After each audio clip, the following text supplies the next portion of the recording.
Hello friends, আসসালামু আলাইকুম। Adobe ইলাস্ট্রেটরের নতুন আরেকটি টিউটোরিয়ালে সবাইকে স্বাগতম। আশা করি সবাই অনেক ভালো আছেন। তো যারা এর আগের লেকচার ভিডিওগুলো দেখেননি তারা অ্যাডোবি ইলাস্ট্রেটরের প্লেলিস্টে গিয়ে সেই ভিডিওগুলো দেখে আসবেন। তো আজকে আমরা যে বিষয়টা নিয়ে আলোচনা করব সেটা হলো আমাদের ব্রাশ টুল, ঠিক আছে? আজকে আমরা ব্রাশ টুল নিয়ে আলোচনা করব। তো ব্রাশ টুলটাই কি? নরমালি ব্রাশ টুলকে বলা হয় ফ্রি হ্যান্ড রাইটিং টুল। মানে এর মাধ্যমে আমরা নিজের মতো করে যে কোনো লেখালেখি বা আঁকাআঁকি করতে পারবো, ঠিক আছে? ইচ্ছা মতো হাত ঘুরিয়ে ঘুরিয়ে যে কোনো কাজ করতে পারবো। তো তার জন্য আমরা প্রথমে আমাদের যে টুল বক্সে আসবো, টুল বক্সে আসার পর এখান থেকে এই যে ব্রাশ টুলে ক্লিক করলাম, পেন ব্রাশ টুল ক্লিক করার পর আমাদের এখন আর্ট বোর্ডে এসে কোনো একটা কিছু ড্রয়িং করবো। তখন আমি একটা লাইন ড্রয়িং করবো, আঁকা বাঁকা লাইন।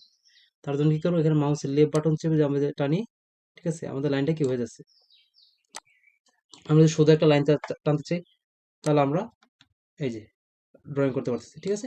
মানে এর মাধ্যমে আমরা আঁকা বাঁকা যে কোনো কি ফ্রি হ্যান্ড রাইটিং লাইন আঁকতে পারবো। যেমন আমি একটা কিছু লেখা লিখবো, একটা সিগনেচার দেবো, নর্মাল একটা সিগনেচার দেবো, তার জন্য দিয়ে দিলাম, ঠিক আছে? বাস। ওকে, এভাবে আপনি যে কোনো কাজ এর মাধ্যমে করতে পারবেন, ঠিক আছে? তো মনে করেন আমি এখানে একটা লাইন দিলাম, ঠিক আছে? এখন এটা আমি কালার পরিবর্তন করতে চাই। কালার পরিবর্তন করার জন্য আমরা যে কালার যে কাজটা করবো, আমরা এটা স্ট্রোক, ঠিক আছে? এটা কিন্তু ফিল কালার হবে না, এটা কিন্তু একটা লাইন, লাইন কিন্তু স্ট্রোক কালার হয়। সবার প্রথমে আমরা আমাদের লাইনটা সিলেক্ট করব, সিলেক্ট করার পর আমরা এখানে যে স্ট্রোকে চলে যাবো, ঠিক আছে? স্ট্রোকে আসলাম, আসার পর এখানে যে কালারটা আমাদের প্রয়োজন সেটা ক্লিক করব। আমাদের কি কালারটা অ্যাড হয়ে গেছে। এখন আমি যেটা মোটা করতে চাই, ঠিক আছে? এখন যেটা মোটা করতে চাই তার জন্য যেটা করব, এই যে এখানে স্ট্রোক অপশন আছে, স্ট্রোকের এখানে এসে ক্লিক করে এখান থেকে যত সাইজ প্রয়োজন আমরা সেটা দিয়ে দিব। তাহলে কিন্তু আমাদের স্ট্রোকটা কি মোটা হয়ে যাবে। নর্মালি মানে আঁকা জোকা লাইন ক্রিয়েট করার জন্য এটা আমরা ব্যবহার করতে পারি। যেমন আমরা পেন টুল দিয়ে কিন্তু আঁকা জোকা লাইন করতে পারি। তো এই ক্ষেত্রে আমাদের কি করা লাগে, এখানে ক্লিক করে আবার এই জায়গায় আইসা মানে মাউসটিকে টানতে হয়, আবার এখান থেকে ক্লিক করে আবার টানতে হয়। মানে কিছুক্ষণ পর পর আমাদেরকে স্ট্রোক দিয়ে দিয়ে লাইনগুলো বাঁকা করতে হয়। আমরা কিন্তু তাছাড়া করতে পারি না, ঠিক আছে? এখন যখন আমরা ব্রাশ টুল দিয়ে কাজটা করবো তখন কিন্তু আমরা ইচ্ছা মতো এক চাপ দিয়ে ধরে ধরে, ঠিক আছে, আঁকা বাঁকা যে কোনো লাইন ক্রিয়েট করতে পারবো। এখন মনে করেন আমি এখানে একটা লাইন ক্রিয়েট করেছিলাম, এই যে এই লাইনটা ক্রিয়েট করেছিলাম। এখন আমি চাচ্ছি এর সাথে আর কিছু লাইন অ্যাড করে দেবো, ঠিক আছে? এর সাথে মানে এখান থেকে শুরু করে আবার কিছু লাইন আমি অ্যাড করবো, যেমন এটা থেকে। তো এখন আমি যদি এখন ব্রাশ টুলটা নেই, ব্রাশ টুলটা নিয়ে যদি আবার এটা ক্লিক করি, এই যে, ঠিক আছে, আমার অ্যাড হয়ে গেল। এখন কিভাবে অ্যাড হলো, এখন নর্মালি যে আমাদের এরকম অবস্থা থাকে, ঠিক আছে, এরকম যদি থাকে তখন আমি যে ব্রাশ টুলটা ক্লিক করে যদি টানি তাহলে কিন্তু আমার কাজ হবে না, ঠিক আছে?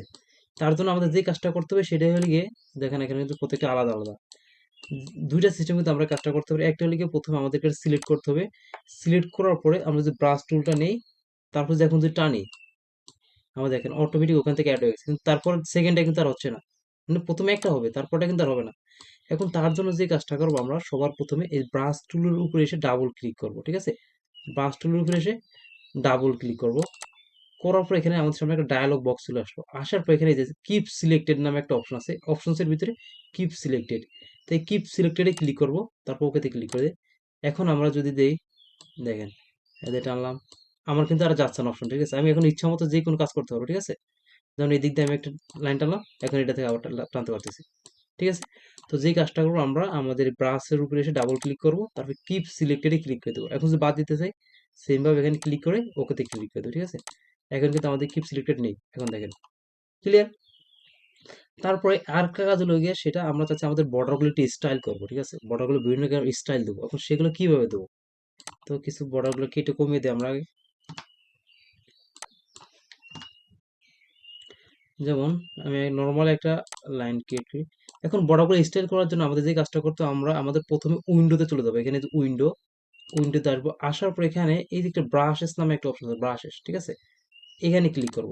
ক্লিক করার পর এখানে আমাদের সামনে একটা ব্রাশের ডায়ালগ বক্স চলে আসলো, ক্লিক করা। তারপর এখানে যে আমরা যে স্ক্রল করে যেটা নিচের দিকে নামে, এখানে বিভিন্ন রকম স্টাইল দেখতে পাবো। তো প্রথমে যেমন এটা আমরা সিলেক্ট করি, প্রথমে আমরা আমাদের লাইনটা সিলেক্ট করলাম, করার পর এখান থেকে স্টাইলটা দিলাম, দেখেন সেম টু সেম স্টাইল হয়ে গেছে। মানে এটা দিলাম, এটা আমাদের স্টাইল হয়ে গেছে, ঠিক আছে? যেমন এখান থেকে এটা দিলাম, এটা দিই। এখন আমরা যেটা করব সেটা হলো এছাড়া এর বাইরে কিন্তু আরো খুব ডিজাইন করো, অনেক ডিজাইন করা বিভিন্ন রকম প্যাটার্ন আছে। এখন সেগুলো পাবো কোথায়, সেগুলো কোথা থেকে আনবো?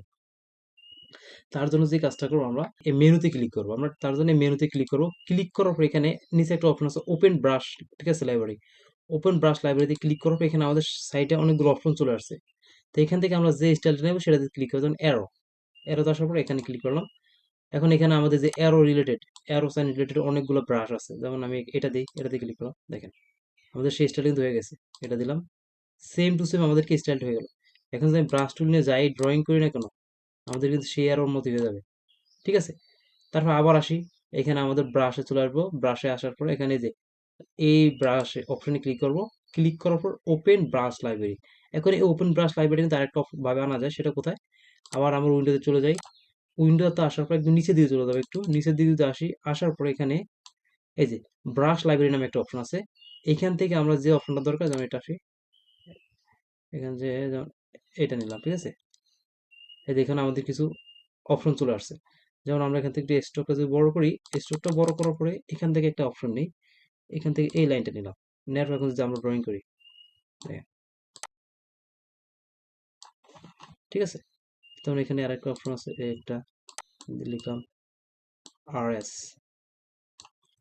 দেখেন আমরা স্টাইল করে কোনো কিছু লেখা লিখতে পারছি, ঠিক আছে ফ্রেন্ডস। তো এইভাবে ব্রাশের মাধ্যমে কিন্তু কাজগুলো করা যায় সুন্দর মতো করে, নিজের মতো করে ফ্রি হ্যান্ড রাইটিং লেখা যদি লিখতে চান, তার জন্য এইভাবে করতে হবে। আবার চলে যাই আমরা অপশনে, অপশনে আসার পরে তারপরে যে ওপেন ব্রাশ লাইব্রেরিতে আসবো, আসার পর এখানে দেখুন আরো আছে বর্ডার আছে বিভিন্ন রকমের, যেমন ড্যাশ বর্ডার নিলাম এখান থেকে। যেমন প্রথমে একটা লাইন সিলেক্ট করি, করার পর এখান থেকে যদি আমরা এটা ক্লিক দিই, আমাদের সেম টু সেম হয়ে গেল, ঠিক আছে। এটা দিলাম, সেম টু সেম হয়ে গেল। এখন এই যে বারবার ওই অপশনে ক্লিক করো, মেনুতে আসো, আসার পর এখান থেকে ওপেন ব্রাশ লাইব্রেরি দিতে হবে, এইভাবে কিন্তু অনেক সময় লাগতেছে আমাদের। এখন এই কাজটা কিন্তু আমরা আরেকটা সিস্টেম করতে পারি, এত ঝামেলা না করে। তার জন্য যে কাজটা করবো, এখানে যে আমাদের নিচে এই জায়গায় দুইটা অপশন আছে, ঠিক আছে, নেক্সট দেওয়া দুইটা অপশন আছে, এখানে নেক্সটে ক্লিক করলে দেখেন আমার অটোমেটিক কিন্তু চেঞ্জ হয়ে যাচ্ছে। দেখেন এদিকে আমার কি পরিবর্তন হয়েছে। আবার এটা দিয়ে দিলাম, দেখেন, তারপর এখান থেকে এটা দিলাম, হয়ে গেল। আবার যদি এখানে আবার নেক্সটে ক্লিক করি, আর একটা অপশন চলে আসলো, ঠিক আছে। তো এইভাবে আমরা এখান থেকে নেক্সটে ক্লিক করে করে কিন্তু আমরা বর্ডারগুলো ইউজ করতে পারি, ঠিক আছে। বারবার এই যে অপশনে না গিয়ে ওপেন ব্রাশে যাওয়া কিন্তু অনেক ঝামেলা এবং অনেক সময় সাপেক্ষ। তার জন্য সবচেয়ে বেস্ট কি, আমাদের এটা ক্লিক করে ডান দিকে যাবে, এখানে ক্লিক করে বাম দিকে আসবে। তো এখান থেকে আমাদের যে স্টাইলটা দরকার, আমরা কিন্তু সেটা ইউজ করতে পারি। এখন আমরা চাচ্ছি যে এই ব্রাশের যে অপশনগুলো আছে, ব্রাশের যে বর্ডারগুলো আছে, এগুলো আমরা লেখার ভিতরে ইউজ করব। এখন সেই কাজটা কিভাবে করবো? মানে এখান থেকে যে আমরা এটা দেই, এটাতে দিলাম, হইলো, কিন্তু এটা পারফেক্টলি সুন্দর হচ্ছে না। মানে নর্মাল যেসব লেখাগুলো লিখবো, আমরা ওই লেখার বর্ডার এগুলো ইউজ করতে চাচ্ছি, এখন সেটা কিভাবে করব? তো তার জন্য যে কাজটা করবো আমরা, সেটা হলো কি, আমরা একটা লেখা লিখি, টাইপ টুলে ক্লিক করলাম, টাইপ টুল নিয়ে ইতিমধ্যে আমরা আলোচনা করে ফেলেছি। তো যারা ভিডিওটা দেখেননি, আমাদের প্লেলিস্ট থেকে সেই ভিডিওটা দেখে আসবেন। ক্লিক করলাম, এখানে একটা লেখা লিখি, যেমন লিখবো RS, ঠিক আছে। লিখার পরে এখন এখান থেকে আমরা একটু লেখার সাইজটা একটু বড় করি, ওকে। এখন আমরা চাচ্ছি এটার ভিতরে বর্ডারটা ইউজ করবো, যেমন এই বর্ডারটা আমি ইউজ করবো, ক্লিক করলাম, ঠিক আছে। কিন্তু বর্ডার আমার কি আসতেছে? আমার কিন্তু বর্ডার আসতেছে না। এখন সেই কাজটা আমরা কিভাবে ঠিক করবো? তো এখন আমাদের একটা জিনিস মাথায় রাখতে হবে, যে না, আমরা নর্মালি শেপের কোনো এলিমেন্ট আমাদের নর্মাল টেক্সটের ভিতরে ইউজ করতে পারবো না। এখন তার জন্য আমাদের যে কাজটা করতে হবে, সেটাকে আমাদের লেখাটাকে, আমাদের টেক্সটটাকে শেপের আকৃতি দেওয়া লাগবে। তো এই শেপের আকৃতি করার জন্য আমাদের যে কাজটা করতে হবে, সেটা হলো আমাদের ক্রিয়েট আউটলাইন, ঠিক আছে। আমাদের টেক্সটটাকে ক্রিয়েট আউটলাইন করতে হবে। এখন আমরা ক্রিয়েট আউটলাইনটা করবো কিভাবে? তার জন্য প্রথমে আমরা টেক্সটটাকে ক্লিক করলাম, ক্লিক করার পরে এখান থেকে আমরা এই যে টাইপে চলে আসবে, ঠিক আছে। টাইপে আসার পরে এখানে আমাদের একটু নিচে চলে আসে যে ক্রিয়েট আউটলাইন্স নামে একটা অপশন আছে, ঠিক আছে। এই যে ক্লিক করলাম, দেখেন আমার এটা কিন্তু ক্রিয়েট আউটলাইন হয়ে গেছে, ওকে। এখন যে কাজটা করবো, এখান থেকে আমরা যদি কোনো একটা ইউজ করি, দেখেন আমাদের কি হয়ে গেল। এখন আমরা ক্রিয়েট আউটলাইনটা আরেকটা সিস্টেমে করতে পারি, সেটা কিভাবে? তো তার জন্য যে কাজটা করবো, আমরা প্রথমে আমরা লেখাটা সিলেক্ট করব। যেমন আমরা একটা লেখা লিখি, আরেকটা লেখা লিখলাম, লেখাটা একটু বড় করি। প্রথমে লেখাটাকে সিলেক্ট করব, তারপর মাউসের রাইট বাটন ক্লিক, মাউসের রাইট ক্লিক করার পর এখানে যে ক্রিয়েট আউটলাইন্স নামে একটা অপশন আছে, এটা ক্লিক করব, ঠিক আছে। আমাদের কিন্তু ক্রিয়েট আউটলাইন হয়ে গেছে। তারপরে যে সিলেক্ট করে দিলাম। এখন আমি যে স্ট্রোকটা একটু চিকন করতে চাই, তাহলে যে এখানে এসে স্ট্রোক ক্লিক করব, দেখেন আমাদের স্ট্রোক কিন্তু চিকন হয়ে গেল, ঠিক আছে। তারপর এখানে আবার নেক্সটে চলে যাই। এখানে তো বিভিন্ন রকম স্টাইল ইউজ করা যাবে, বিভিন্ন রকম আপনার ইচ্ছা মতো যে যেটা পছন্দ। এখন সুন্দর সুন্দর আরো অনেক বর্ডার আছে। এখানে আবার আসি, যেমন একটা স্টাইল আছে, এগুলো এখন জাস্ট যদি বড় করে দেন, ওকে। তো এইভাবে আমরা আমাদের পছন্দ মতো আমরা লেখাকে অথবা আমাদের ডিজাইনকে আরো গর্জিয়াস করে তোলার জন্য কিন্তু আমরা এসব বর্ডার গুলো ইউজ করে থাকি, ঠিক আছে। ব্রাশ থেকে এসব বর্ডার লাইব্রেরি গুলো ইউজ করে থাকি। তারপরে যেমন আরেকটা অপশন, আবার একটা স্টাইল দিই, এখানে আবার নেক্সটে ক্লিক করলাম, ক্লিক করার পর এখানে একটা স্টাইল আছে, ঠিক আছে। আবার যেটা ছোট করতে চাই, আবার এখান থেকে দিলাম, ছোট হয়ে গেল। এখন যে কাজটা করবো, এখান থেকে আমাদের এই অপশনটা আছে, ঠিক আছে, এই লেখাটা আছে না, এই লেখাটার আমরা যে বর্ডারটা আছে এটার আমরা কালারগুলো চেঞ্জ করবো একটু। তার জন্য আমরা কিন্তু ম্যাজিক ওয়ান টুলটা ইউজ করে তাহলে সবুজ কালার ক্লিক করলে কিন্তু আমাদের কি সেম কালারগুলো কিন্তু সিলেক্ট হয়ে যায়, কিন্তু এখানে সেই কাজটা হলো না, কারণটা কি? এখন এখানে সেই কাজটা করার জন্য আমাদের যে কাজটা করতে হবে সেগুলো আমাদের এক্সপেন্ড করতে হবে, ঠিক আছে, এক্সপেন্ড। তার জন্য প্রথমে সিলেক্ট করলাম, করার পর আমরা এখানে অবজেক্টে চলে আসবো, আসার পরে এই যে এক্সপেন্ড অ্যাপারেন্স, ঠিক আছে, এক্সপেন্ড অ্যাপারেন্সে ক্লিক করব। এখন দেখেন সেই কাজ কিন্তু হয়ে গেছে। এখন আমরা যদি ম্যাজিক ওয়ান টুলে ক্লিক করি, ক্লিক করার পর এখন যদি সবুজ কালারটা সিলেক্ট করি, সবুজ, এখন সবুজ কালার যা আছে কিন্তু আমাদের সব কিন্তু সিলেক্ট হয়ে গেছে। তখন আমরা যদি কালার পরিবর্তন করতে চাই তাহলে এখানে আমাদের এই যে ফিল কালারে আসবো, উপরে ফিলে আসলাম, আসার পর যে কালারটা দিলাম, এই দেখেন সবুজটা কিন্তু এখন রেড হয়ে গেছে, ঠিক আছে। তো এখন আমরা যদি ব্ল্যাকটা কালার পরিবর্তন করবো, তাহলে ব্ল্যাকে ক্লিক করলাম, ক্লিক করার পরে এখান থেকে আমরা কালারে আসি, আসার পর যে কালারটা দেবো সেটা সিলেক্ট করে দেবো। দেখেন আমাদের কিন্তু ব্ল্যাকটা কি চেঞ্জ হয়ে গেছে, ঠিক আছে।